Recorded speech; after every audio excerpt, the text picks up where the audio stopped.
بسم اللہ الرحمن الرحیم. السلام علیکم.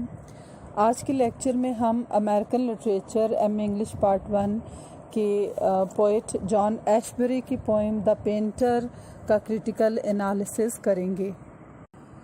جان ایشبری کو اپنے بچپن سے ہی پینٹر بننے کا شوق تھا اور اپنی اس پوئم دا پینٹر میں اس نے پرسونا آف اے پینٹر کو استعمال کیا ہے، جس کے ذریعے وہ ایک اپنی پوئٹک ارج کو ریویل کرنا چاہتا ہے.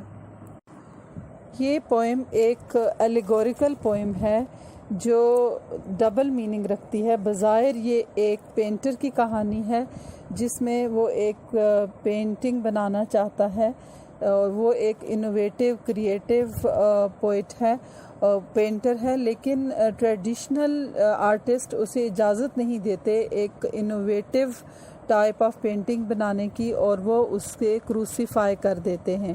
تو اس کا مین تھیم ہی یہی ہے کہ جو اتھارٹیز ہیں وہ ہمیشہ ان لوگوں کو جو انسانیت کے لیے کچھ کرنا چاہتے ہیں اور کچھ نیا کرنا چاہتے ہیں، ٹریڈیشنل جو اتھارٹیز ہوتی ہیں وہ ہمیشہ انہیں روک دیتی ہیں.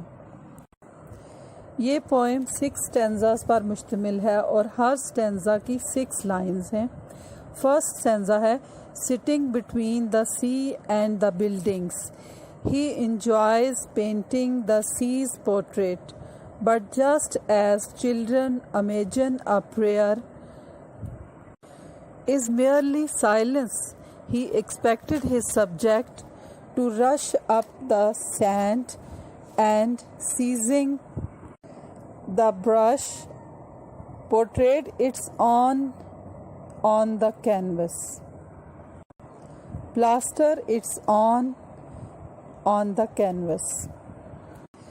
شاعر کہتا ہے کہ ایک پینٹر جو سمندر کے کنارے بیٹھا ہے اور اس کے پیچھے بلڈنگز ہیں اور وہ سمندر کا پورٹریٹ اپنے کینوس پر بنانا چاہتا ہے، لیکن جیسے بچے دعا مانگتے ہیں اور ان کے پاس کوئی لفظ نہیں ہوتا، صرف خاموشی ہوتی ہے، ایسے ہی اسے اپنا سبجیکٹ یعنی سمندر کو کس طرح سے پینٹ کرے اسے سمجھ نہیں آ رہا. وہ چاہتا ہے کہ جیسے سمندر خود ریت سے اور اس کے اوزار اس کے برش سے گزر کر اور پورٹریٹ کے اوپر اپنی چھاپ چھوڑ جائے، یعنی وہ لائف لائک نیچرل پینٹنگ بنانا چاہتا ہے. وہ زندگی کو ایز اٹ از اپنے کینوس پر اتارنا چاہتا ہے. تو یہاں پر ہمیں فرسٹ سٹینزا میں ایک پینٹر کی خواہش اور اس کے دل میں جو ایک سبجیکٹ ابھر رہا ہے اس کے بارے میں بتایا گیا ہے، اور اس نے ایک کمپلیکس سبجیکٹ کو سلیکٹ کیا ہے.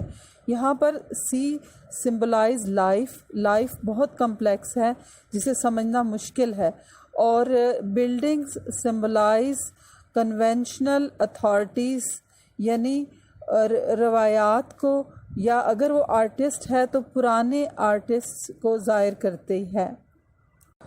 اور یہاں پر یہ دکھایا گیا ہے کہ buildings are on the back of the artist, یعنی اب آرٹسٹ کچھ نیا کرنا چاہتا ہے، اسی لیے وہ بلڈنگ کی طرف متوجہ نہیں ہے، وہ زندگی سے کوئی نیا پن تلاش کر رہا ہے اور کچھ زیادہ بڑا اور کچھ زیادہ اسٹرینتھ فل چیز وہ اپنے کینوس پر لانا چاہتا ہے. Second stanza so there was never any paint on his canvas until the people who lived in the buildings put him to work. Try using the brush as all means to an end. Select for a portrait something less angry and large and more subject to a painter's moods or perhaps to a prayer.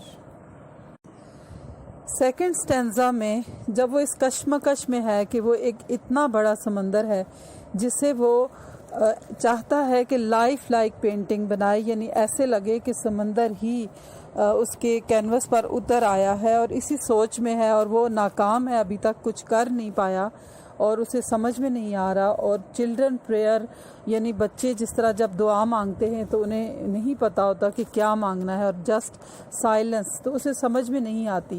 اسی دوران second stanza میں یہ بات کی جا رہی ہے کہ ابھی تک اس کے کینوس پر کوئی پینٹ نہیں ہوا، اور لوگ جو بلڈنگز میں رہتے ہیں وہ اسے آواز لگاتے ہیں کہ کام کرو، رکو مت، کام کرو اور اپنے برش سے کام کرنا شروع کرو، اور کوئی اور سبجیکٹ سلیکٹ کرو جو اتنا پاورفل نہ ہو، جو اتنا بڑا نہ ہو، سمندر کے جیسا نہ ہو.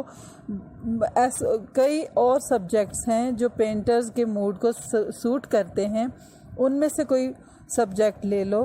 لیکن وہ ابھی بھی اسی کشمکش میں ہے کہ وہ کوئی اور سبجیکٹ سلیکٹ کرے یا شاید اپنے ہی نہ سمجھ میں آنے والے سبجیکٹ کو ہی پینٹ کرنے کے بارے میں غور کرے. Third stanza, how could he explain to them his prayers? The nature, not art, might use up the canvas. He lose his wife. He chose his wife for a new subject, making her vast like ruined buildings, as if forgetting itself, the portrait had expressed itself without a brush.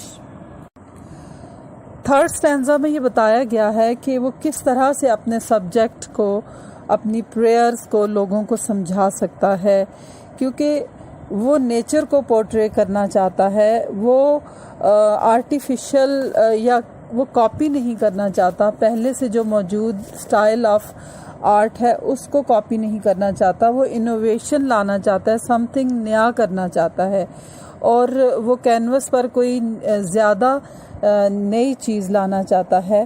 لیکن پھر بھی وہ اب select کرتا ہے کہ اپنی wife کا پورٹریٹ بنائے گا، اور اس کا پورٹریٹ وہ بناتا ہے، بہت وسیع پورٹریٹ بناتا ہے، روئنڈ بلڈنگز، تباہ و برباد بلڈنگز کی طرح.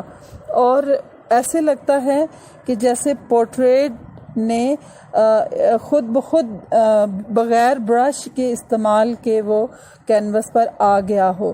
یعنی وہ جب یہ پورٹریٹ بناتا ہے تو یہ اس کے اپنے جو سبجیکٹ اس نے سلیکٹ کیا تھا، جو زیادہ واسٹ تھا، جو سی تھا، اس کا پورٹریٹ نہیں تھا، لیس اینگری پورٹریٹ تھا. تو اس کو بنانا اس کے لیے زیادہ مشکل نہ ہوا، اور اس نے بہترین بنایا. تو اسے کچھ انکریجمنٹ ملی کہ وہ اس تھیم کو بھی بنا سکتا ہے، اس سبجیکٹ کو بھی بنا سکتا ہے جو اس نے سوچا ہے. اور اس طرح سے جب وہ اپنی وائف کا پورٹریٹ بناتا ہے تو اسے انکریجمنٹ ملتی ہے. تھوڑی سی انکریجمنٹ ملنے کے بعد جب اس نے یہ پورٹریٹ بنایا تو وہ پھر سے اپنے سبجیکٹ سمندر کو بنانے کی کوشش کرنے لگا، اور اس نے اپنے برش کو سی میں ڈپ کیا، اور وہ کوشش کرنے لگا کہ اس سے وہ ایک نیا پورٹریٹ بنائے. Fourth stanza, slightly encouraged he dipped his brush in the sea, murmuring a heartfelt prayer, my soul, when I paint this next portrait, let it be you who wrecks the canvas. The news spread like wildfire through the buildings. He had gone back to the sea for his subject. Encouragement لینے کے بعد وہ اپنے اس پرانے subject کو بنانے لگا، اور اس نے جب سمندر میں اپنے برش کو ڈپ کیا تو اسے اپنی دعا کی سرگوشی محسوس ہوئی. مرمرنگ اے ہارٹ فیلٹ پریئر سے مراد یہ ہے کہ اسے اپنا سبجیکٹ جو پہلے اسے سمجھ نہیں آ رہا تھا، جو کہ ایک چلڈرن پریئر کی طرح لگ رہا تھا جس کے ورڈز نہیں تھے، اب اس کی سرگوشی سنائی دینے لگی، اور جیسے کہ اسے آواز آئی کہ my soul when I paint this next portrait. اس نے کہا کہ جب میں نے اپنی وائف کا پورٹریٹ بنایا تو ایسے لگا کہ جیسے میری اپنی روح پورٹریٹ پہ آ گئی ہو. تو اس نے کہا کہ let it be you who racks the canvas.